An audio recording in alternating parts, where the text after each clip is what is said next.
समस्त दर्शकों को हमारी ओर से नमस्ते। आयुष प्रोग्राम में आप लोगों का हम स्वागत करते हैं। दर्शकों, इस प्रोग्राम में हमेशा हम किसी न किसी बीमारियों पर बात करते हैं और आप भी बहुत कुछ इस प्रोग्राम के ज़रिए ज्ञान प्राप्त करते हैं। दर्शकों, आज जो विषय है, बहुत महत्वपूर्ण विषय जो है आज, वो हमारे शरीर के एक महत्वपूर्ण अंग पर बात करेंगे और इसका कार्य बहुत ही महत्वपूर्ण हमारे शरीर में। और ये जो ऑर्गन है ये है किडनी। तो आज किडनी के बारे में बहुत अच्छी तरह से हमें समझाएंगे कि इसका फंक्शन क्या है और कैसे इसको स्वस्थ रख सकते हैं। तो चलिए आपको मिलवा रहे हैं डॉक्टर ईश शर्मा जी से। डॉक्टर जी, हमारी ओर से नमस्कार। आपका हम स्वागत करते हैं हमारे जो पाक्षिक प्रोग्राम है आयुष। और आयुष में हम अक्सर कोई किसी न किसी बीमारी पर बात करते हैं और उस पर आप कैसे बीमारी के रोकथाम किया जाए, इस पर आप हमेशा विचार देते हैं। तो गुर्दे का उसका जो महत्वपूर्ण कार्य क्या है, उसका जो मेन फंक्शन क्या है? गुर्दा, जैसे आपने बताया, कि एक बहुत महत्वपूर्ण ऑर्गन है और इसे वृक्क या किडनी बोलते हैं, रीन भी बोलते हैं। शरीर में दो गुर्दे रहते हैं, राइट और लेफ्ट में। और अगर हम अपने हाथ को ऐसा बंद करें तो इससे थोड़ा छोटा रहता है गुर्दा। मतलब कि दो साइड में, हाँ। ऐसे पीछे इधर दो गुर्दे रहते हैं। इस अंग का सबसे इम्पोर्टेंट काम ये है कि शरीर में जो वेस्ट प्रोडक्ट पैदा होते हैं, हाँ। जब हमारा 70 ट्रिलियन सेल हमारे काम करते हैं, तो जब भी कोई यूनिट काम करेगा, हर सेल काम करेगा या कोई फैक्ट्री काम करेगी, तो कुछ वेस्ट प्रोडक्ट निकलता है। हाँ। तो वेस्ट प्रोडक्ट को वॉश करके लाना ब्लड के साथ में और उस इम्प्योर ब्लड को फिल्टर करना, ये किडनी का काम है। हाँ। तो दोनों किडनी में 1 मिलियन ईच सेल होते हैं, 10 लाख इधर 10 लाख इधर। अच्छा। और वो उनमें से जो है ब्लड हर 5 मिनट में पूरा ब्लड उसमें से पास होता है और ये ब्लड को फिल्टर करती है। हाँ। तो ब्लड में जितने भी केमिकल टॉक्सिन्स हैं उन्हें ये यूरिन की फॉर्म में कन्वर्ट कर कर शरीर में से बाहर निकाल देता है। अच्छा। ये शोधन का, ब्लड प्यूरिफिकेशन का किडनी का ये सबसे बड़ा काम है। किडनी और भी काम करती है। किडनी के दो इंपॉर्टेंट काम है, ये ब्लड प्रेशर रेगुलेशन में हेल्प करती है और हीमोग्लोबिन बनाने में भी हेल्प करती है। अच्छा। किडनी में एक हार्मोन बनता है जिसे इरिथ्रोपोइटिन बोलते हैं। वो इरिथ्रोपोइटिन जो है वो आरबीसी को बनाने में मदद करता है, बोन मैरो की। अच्छा। तो इसीलिए जब किडनी पेशेंट के लोग होते हैं उनको इरिथ्रोपोइटिन बनना भी कम हो जाता है, तो उनमें अनीमिया भी हो जाता है, खून की कमी हो जाती है। और रेनिन एंजियोटेंसिन सिस्टम जो है, जो कि ब्लड प्रेशर को रेगुलेट करता है, उसमें भी किडनी का बहुत बड़ा रोल है। किडनी के बाद में लिवर के बाद में लंग्स, इस तरीके से ये system, renin angiotensin system complete होता है और ब्लड प्रेशर को रेगुलेट करता है। और आप बता रहे हैं डो है जी, तो क्या ये ज़रूरी है कि एक अगर बीमार हो तो एक पूरी तरह से वो काम कर सकता है या दोनों की बहुत आवश्यकता होती है? जी हाँ, ये दोनों स्थितियाँ पॉसिबल हैं। हाँ। कभी कभी चोट लगने पर, हाँ। अगर किसी व्यक्ति को एक साइड में चोट लगी है, हाँ। तो किडनी क्रश हो जाती है। अच्छा। तो ट्रॉमा से एक किडनी खराब हो सकती है। हाँ। और ऐसे में दूसरी किडनी जो है वो डबल काम करना स्टार्ट कर देगी। हाँ। तो एक किडनी का नुकसान होने पर आपको कोई भी बड़ी प्रॉब्लम नहीं आएगी। अच्छा। इसीलिए जो किडनी डोनर्स होते हैं, हाँ। जो लोग अपनी किडनी दान करते हैं, तो एक किडनी वो दे देते हैं तो दूसरी बची हुई किडनी के साथ में उनका स्वास्थ्य बिल्कुल ठीक रहता है। बहुत ही मिनिमम प्रिकॉशंस के साथ में वो लोग बड़े हेल्दी रहते हैं। अच्छा। तो एक किडनी के खराब होने पर दूसरी किडनी काम कर सकती है, लेकिन अनफॉर्चुनेटली जब शरीर में बीमारियां पैदा होती हैं और किडनी की बीमारियां जब आती हैं, जैसे ब्लड प्रेशर की वजह से, डायबिटीज़ की वजह से, ऑटो इम्यूनिटी, और उनमें प्राय तौर पर दोनों किडनियां एक साथ में प्रभावित होती हैं। अच्छा। और जब पेशेंट को किडनी फेलियर होता है तो मैक्सिमम पेशेंट्स को किडनी खराब होने का मतलब है कि दोनों किडनियां ही खराब हो चुकी हैं, क्योंकि एक किडनी खराब होने पर तो पता भी नहीं चलेगा कई बार, बिकॉज दूसरी किडनी साइज में बड़ी हो जाएगी और डबल काम करने लग जाएगी। और कौन कौन से कॉमन जो डिजीज है किडनी से जुड़े हुए? जी हाँ, किडनी से रिलेटेड डिजीजेस शॉर्ट टर्म भी हो सकती हैं, जैसे कोई अक्यूट इन्फेक्शन हो गया, हाँ। और थोड़े दिनों में वो नेफ्रोलॉजिस्ट को मिलकर प्रॉपर दवाइयाँ ली गई, एंटीबायोटिक वगैरह डॉक्टर आपको देगा, तो थोड़े दिनों में वो ठीक हो जाती है प्रॉब्लम। तो अक्यूट इन्फेक्शन हो सकते हैं, क्रॉनिक इन्फेक्शन हो सकते हैं, ट्यूबरकुलोसिस का इन्फेक्शन हो सकता है, कैंसर्स हो सकते हैं किडनी में, छोटे बच्चों में कम और बड़ों में ज़्यादा। और इसके अलावा तो ऑटो इम्यून, जिसको आईजीए नेफ्रोपैथी कहते हैं, ऑटो इम्यूनिटी, जो ल्यूपस वगैरह या रूमेटॉइड बोलते हैं हम, वो हमारे शरीर में अटैक करता है, तो वो किडनी पर भी अटैक कर सकता है। इसके अलावा किडनी की जो कॉमनेस्ट प्रॉब्लम है, जो आज भी हम डिस्कस करने वाले हैं, किडनी कभी कभी उसका एक पार्ट थोड़ा सा सूख जाता है, जिसे ग्लोमेरुलोस्क्लेरोसिस बोलते हैं। अच्छा। तो किडनी का पार्शियल या कंप्लीट डैमेज हो जाना, जिसे जो अंत में क्रॉनिक किडनी डिजीज बोलते हैं, सीकेडी बन जाता है, एंड स्टेज रीनल डिजीज बन जाता है, वो फिर किडनी जाके पूरी खराब हो जाती है। तो इस प्रकार से किडनी की शॉर्ट टर्म और लॉन्ग टर्म बीमारियां संभव हैं होना। और इसीलिए जो लॉन्ग टर्म बीमारियां हैं उनको नॉन कम्युनिकेबल डिजीजेज में एक बहुत इंपॉर्टेंट कंपोनेंट गिना जाता है किडनी की बीमारियों को। एक इंटरेस्टिंग और फॉर्चुनेट बात यह है कि अगर आप अपने नॉन कम्युनिकेबल डिजीजेज से, लाइफस्टाइल डिसऑर्डर से बचना चाहते हैं, और ये तब आपको ज़्यादा ध्यान रखना पड़ेगा अगर आपका लाइफस्टाइल जो है वो ससेप्टिबल है, आपका लाइफस्टाइल ऐसा है कि आप तनाव ज़्यादा लेते हैं, आपकी फिजिकल एक्टिविटी कम है, एडिक्शंस हैं, आपकी फैमिली में, आपके जेनेटिक्स में वो बीमारियां चली आ रही हैं, then you are a high risk group. आप ओवरवेट हैं और आपको डायबिटीज़ या ब्लड प्रेशर जैसी कोमॉर्बिडिटीज़ हैं, तो आप हाई रिस्क ग्रुप हैं। अब ऐसे में आपको अपना लाइफस्टाइल इंप्रूव कर लेना पड़ेगा, और लाइफस्टाइल इंप्रूव करना, अपना डाइट और लाइफस्टाइल, वो आपको केवल किडनी डिजीज ही नहीं, आपको अनेकों प्रकार की एनसीडी से आपको फ्यूचर में बचाएगा। किडनी का एक मैकेनिज्म बड़ा इंटरेस्टिंग है। हमारे शरीर में 5 लीटर के आसपास में ब्लड रहता है, और वो 5 मिनट में एक सर्कुलेशन कंप्लीट करता है। तो दोनों किडनी जो ब्लड फिल्टर करती हैं वो every day 150 to 180 litres 180 litres तक वो ब्लड को फिल्टर करती हैं एक दिन में। और उसके बाद में किडनी में ट्यूब्यूल्स रहते हैं, वो मैक्सिमम यूरिन को रीअब्सॉर्ब कर लेते हैं।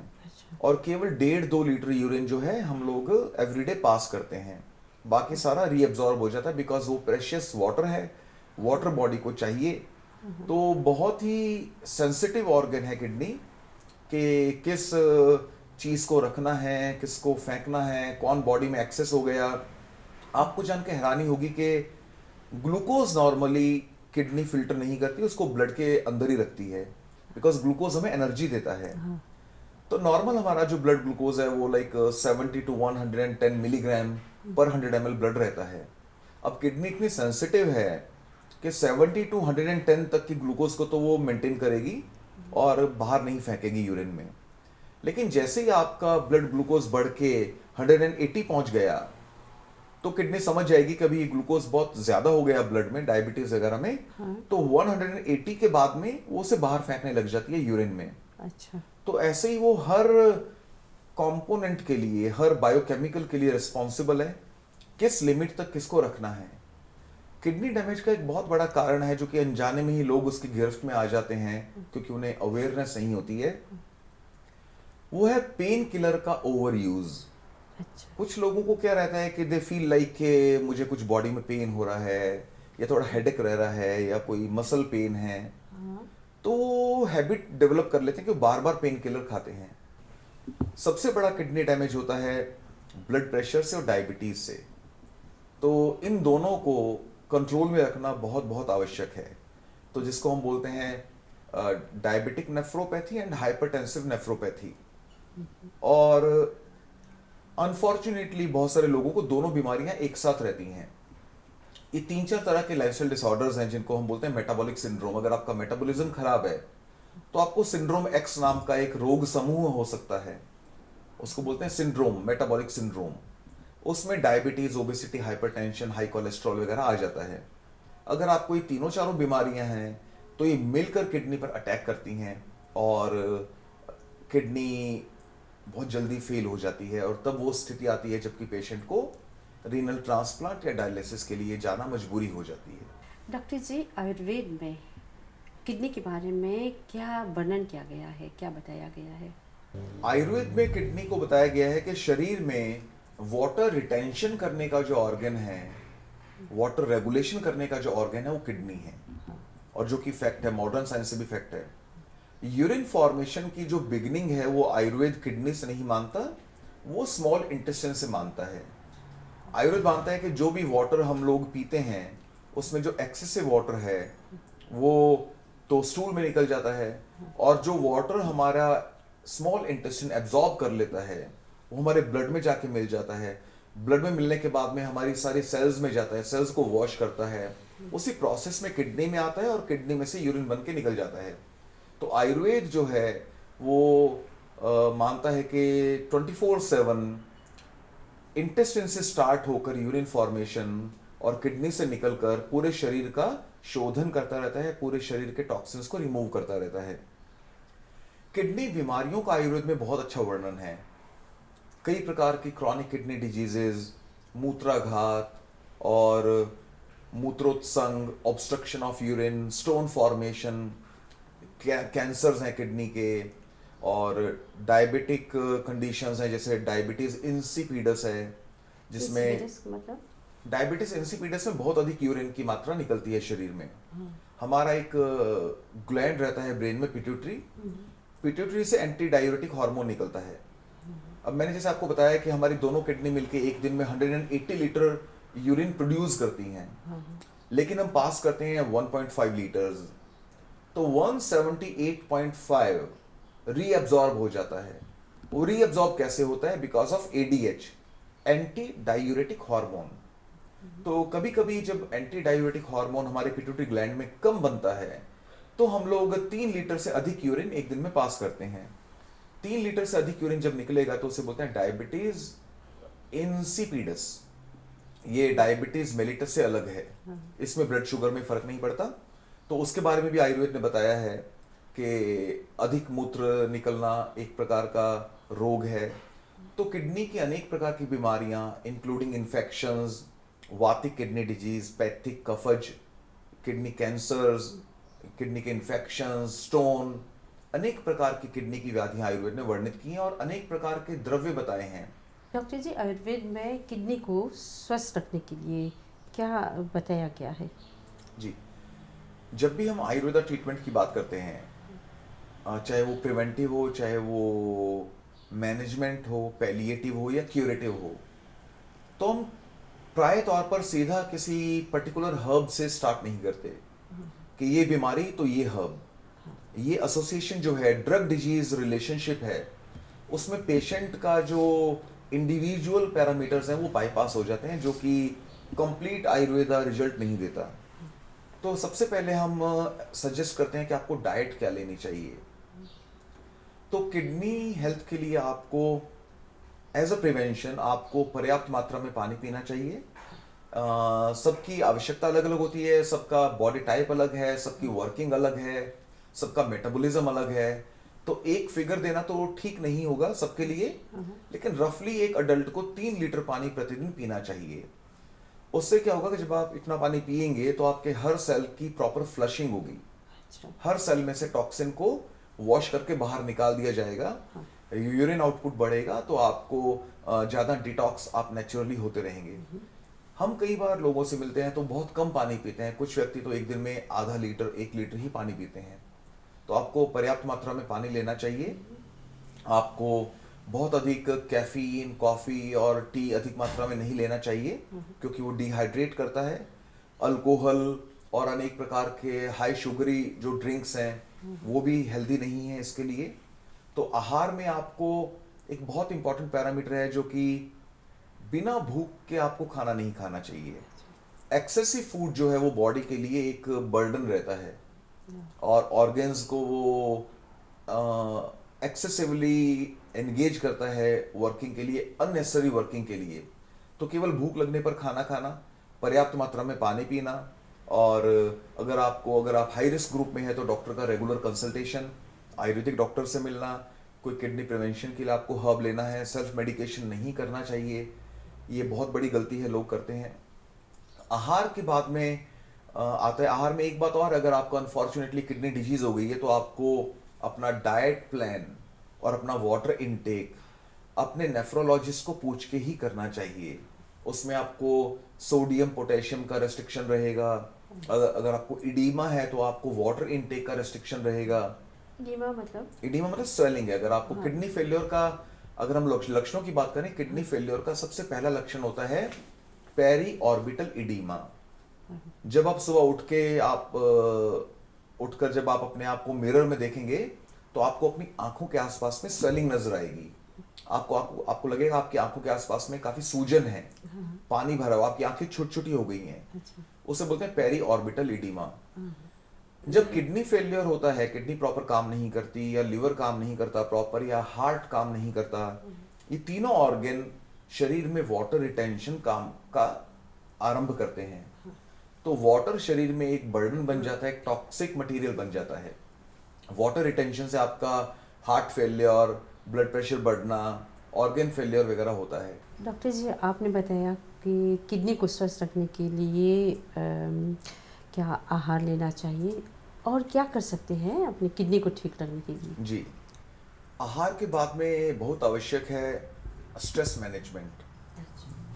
तो जिसे हम बोलते हैं विहार। विहार मतलब एक्टिविटीज। एक्टिविटीज में आता है आपका stress management, physical activity, de addiction, yoga, pranayama, meditation.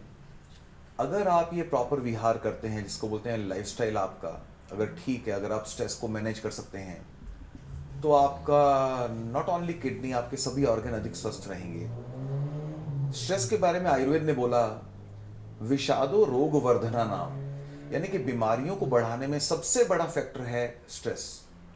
कोई भी बीमारी हो, not only kidney, 100% diseases will worsen with your increasing stress.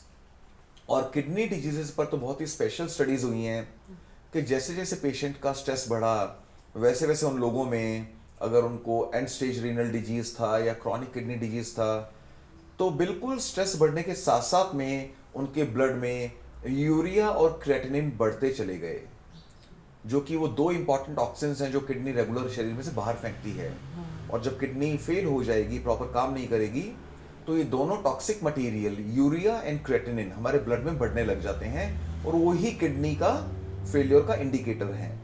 तो स्ट्रेस मैनेजमेंट बहुत बहुत आवश्यक है। और कहना बहुत आसान है कि स्ट्रेस मैनेज करना चाहिए, स्ट्रेस इज बैड, लेकिन इंडिविजुअली करना मुश्किल है। लेकिन आयुर्वेद ने इसमें एक बहुत अच्छा सुझाव दिया, जिसे वेस्टर्न मेडिसिन भी मानती है। सभी प्रकार के स्ट्रेस का एक बड़ा कॉमन जो ट्रिगरर है, कॉज है, वो है अनरियलिस्टिक एक्सपेक्टेशंस। अगर आपका अपने फाइनेंस से, रिलेशनशिप से, हेल्थ से, सोसाइटी से, कैसे भी, अगर आप काम से, अपने वर्क प्लेस पर, आपके कुलीग्स के साथ में, सोसाइटी में, अगर आपकी रियलिस्टिक नहीं है एक्सपेक्टेशंस, आप उनसे कुछ ऐसी उम्मीद करते हैं जो कि रियलिस्टिक नहीं है, वहां से बिगिनिंग होती है स्ट्रेस की। और तभी आयुर्वेद ने बोला विषादो रोग वर्धना नाम। अब स्ट्रेस करता कैसे है? स्ट्रेस ऐसा क्या करता है कि हर ऑर्गन खराब हो जाता है, इम्यूनिटी कम हो जाती है। स्ट्रेस क्या करता है कि जब हम स्ट्रेस में रहते हैं, हमारे स्ट्रेस हार्मोन बढ़ते हैं, एड्रेनलिन बढ़ने से वाजो कंस्ट्रिक्शन करता है, ब्लड वेसल्स को टाइट कर देता है। अगर आप स्ट्रेस को मैनेज कर पाएंगे तो बिल्कुल आपकी लैब रिपोर्ट्स में आप देखेंगे कि आपके पैरामीटर्स इंप्रूव हो रहे हैं, आपकी लैब रिपोर्ट अच्छी हो रही है, आपका हीमोग्लोबिन बढ़ रहा है, आपके जो टॉक्सिक मटेरियल है किडनी डिजीज में, यूरिया क्रेटिनिन, ये कम हो रहे हैं। स्ट्रेस मैनेजमेंट बहुत आवश्यक है। रेगुलर फिजिकल एक्टिविटी बहुत आवश्यक है। और de addiction goes without saying.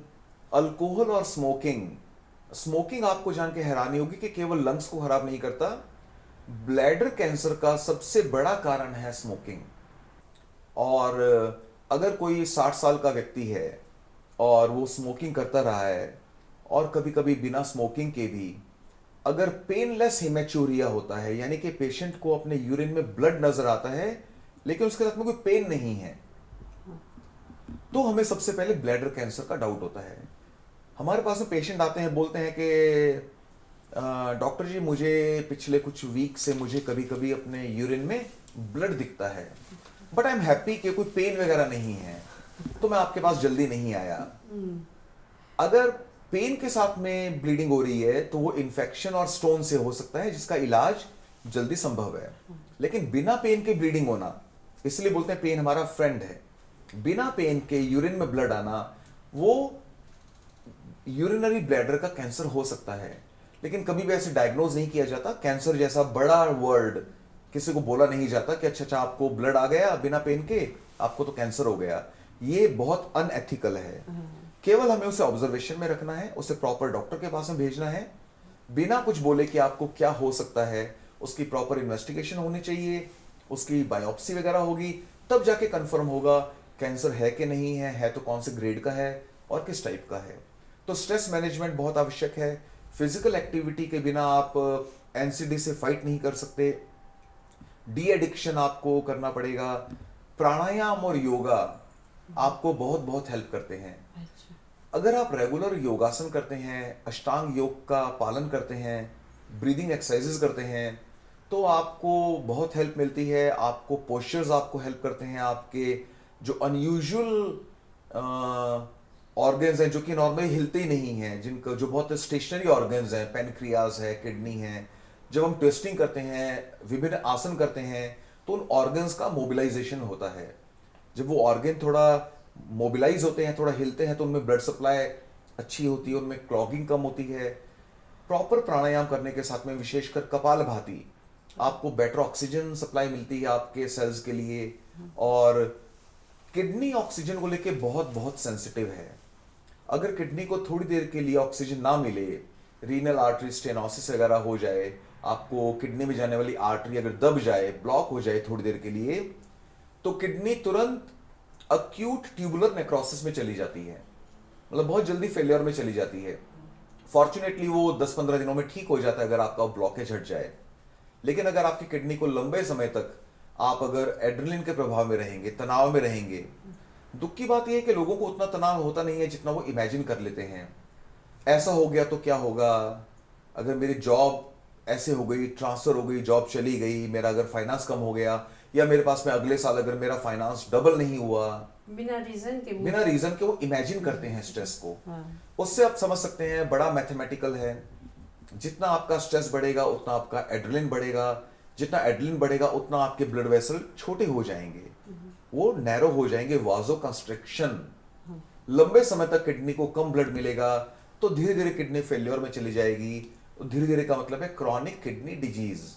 दुर्भाग्यवश उसका फिर कोई ट्रीटमेंट नहीं रहता, उसके बाद में उन्हें डायलिसिस या फिर किडनी ट्रांसप्लांट के लिए जाना पड़ता है। तो स्ट्रेस मैनेज करना आपके हाथ में है। आज एक बड़ा छोटा सा टिप अगर आप परमिट करें तो लोगों को दे सकते हैं, जरूर अपना स्ट्रेस देखने के लिए। हाँ।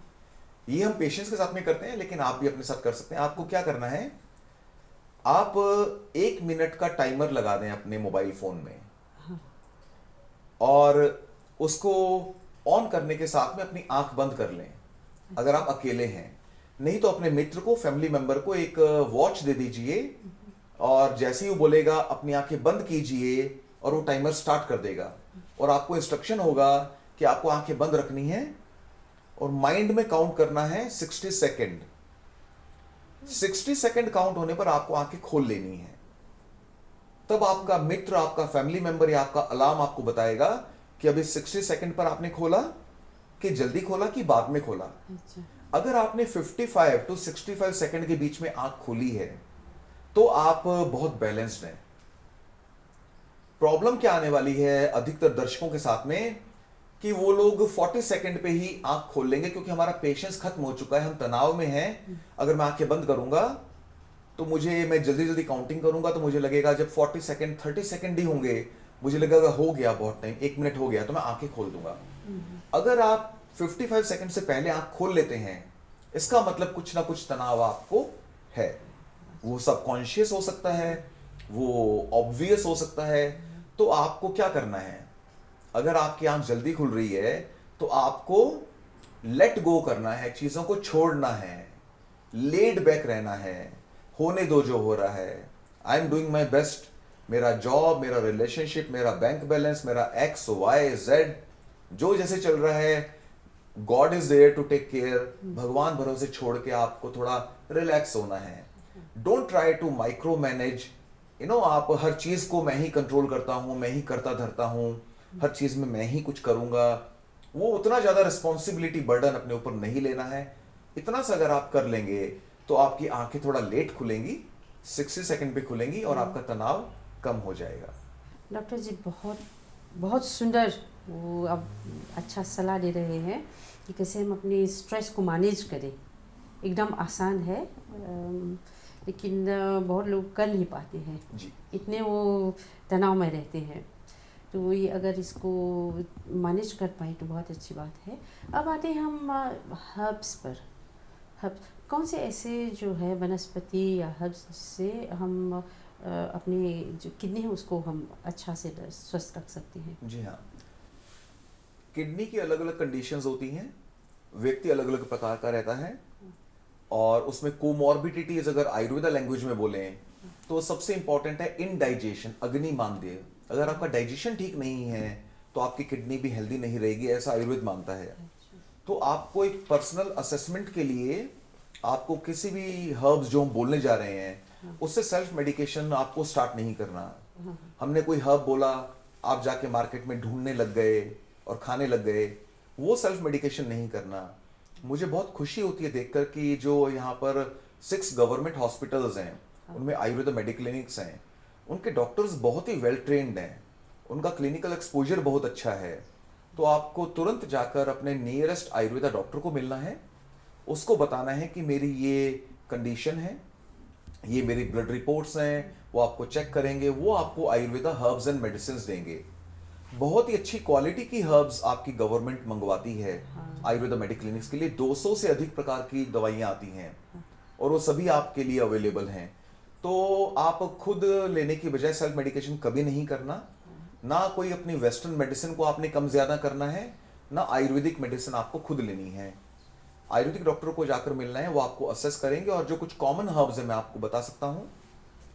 किडनी की हेल्थ के लिए सबसे इंपॉर्टेंट जो हर्ब जो हम पर्सनली बिलीव करते हैं वो है पुनर्नवा। अच्छा। पुनर्नवा बुराव या डिफ्यूजा कर एक आयुर्वेद में एक प्रकार की घास होती है, थोड़ी बड़ी बड़ी घास है। तो ये बड़ा अच्छा डायूरेटिक है।